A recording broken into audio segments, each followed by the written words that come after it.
সদ্য সমাপ্ত লোকসভায় দুর্বল হয়ে পড়ে বিজেপি। 19-এর 18 আসনের জায়গায় 24-এ গেরুয়া শিবিরের হাতে রয়েছে 12 জন সাংসদ। আর বিধানসভার উপনির্বাচনে সেই পদ্মের গোড়া আরও দুর্বল হয়। রাম ধাক্কা খেল বিজেপি। বিপর্যয়ে থাকায় বেআব্রু গেরুয়া শিবিরের বিশৃঙ্খলা। তথাগত রায় তুলোধনা করলেন রাজ্য নেতৃত্বকে। প্রচারে ঢাক পিটিয়েও জনতার মনে দাগ কাটতে পারল না বিরোধী শিবির। প্রথম থেকেই বিরোধী শিবির জয়ের ব্যাপারে আত্মবিশ্বাসী হয়ে ওঠার বদলে তৃণমূলের গাজোয়ারির রাজনীতির অভিযোগ করে শোরগোল ফেলতে চায়। কিন্তু কমিশন সেই অভিযোগে এবার আর আমল দেয়নি। তাই জনতার রায়ে তৃণমূল উচ্ছ্বসিত। দেখা গেল 4 বিধানসভা আসনে জয়ী তৃণমূল প্রার্থীরা। মানিকতলায় 62,312 ভোটে জয়ী সুপ্তি পাণ্ডে। রানাঘাট দক্ষিণে মুকুটমণি জিতেছেন 39,048 ভোটে। বাগদায় মধুপর্ণা ঠাকুর জিতেছেন 33,468 ভোটে।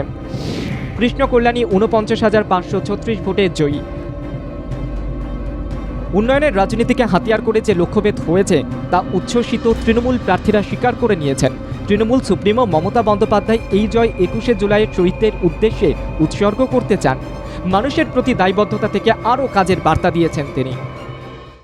বাংলার মানুষের অস্তিত্ব রক্ষায়, বাংলায় যারা থাকে তাদের অস্তিত্ব রক্ষায়, শান্তি, সম্প্রীতি, সংহতি সবকিছুকে নিয়েই আগামী দিন আমরা কাজ করব। লোকসভা নির্বাচনের জয় এবং বিধানসভা নির্বাচনের জয় দুটোই আমরা ডেডিকেট করব। উত্তর কলকাতার অন্যতম বিধানসভা কেন্দ্র মানিকতলা। মানিকতলা বিধানসভার উপনির্বাচনে এবার 62,000-এরও বেশি ভোটে জিতেছে তৃণমূল কংগ্রেস। প্রয়াত সাধন পাণ্ডের স্ত্রী সুপ্তি পাণ্ডে এই কেন্দ্রের বিধায়ক হতে চলেছেন। তৃণমূলের জয়ের ব্যবধান বেড়ে যাওয়ায় উচ্ছ্বসিত সুপ্তি পাণ্ডের মেয়ে শ্রেয়া পাণ্ডে। কুণাল ঘোষ বিজেপি প্রার্থী কল্যাণ চৌবের অভিযোগকে কটাক্ষ করেছেন। গণতান্ত্রিক ভোট হলো, মানুষ ভোট দিল, একজন নাটক করে যাচ্ছে কল্যাণ চৌবে, তো পরের দিন স্ক্রুটিনির সময় গেল না কেন? যদি কারোর অভিযোগ থাকে যে এইগুলো যেগুলো মিডিয়ার সামনে বলা হচ্ছে, তো সেগুলো স্ক্রুটিনিতে গেল না কেন? কেন্দ্রের নির্বাচন কমিশন তো ওদের তো। মানিকতলার পাশাপাশি রানাঘাট দক্ষিণে জয়ী হয়েছে তৃণমূল প্রার্থী মুকুটমণি অধিকারী। তার জয়ের ব্যবধান 39,048।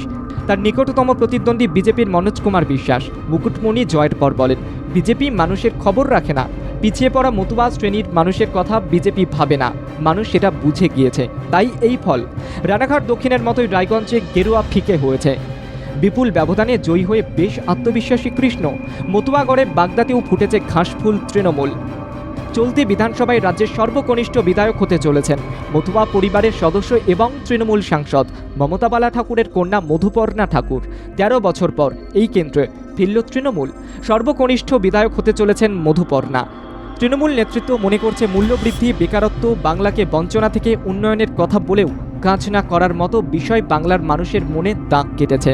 তাই উপনির্বাচনে 4-0 জয় পেয়ে বিধানসভায় শক্তি বাড়াল তৃণমূল কংগ্রেস।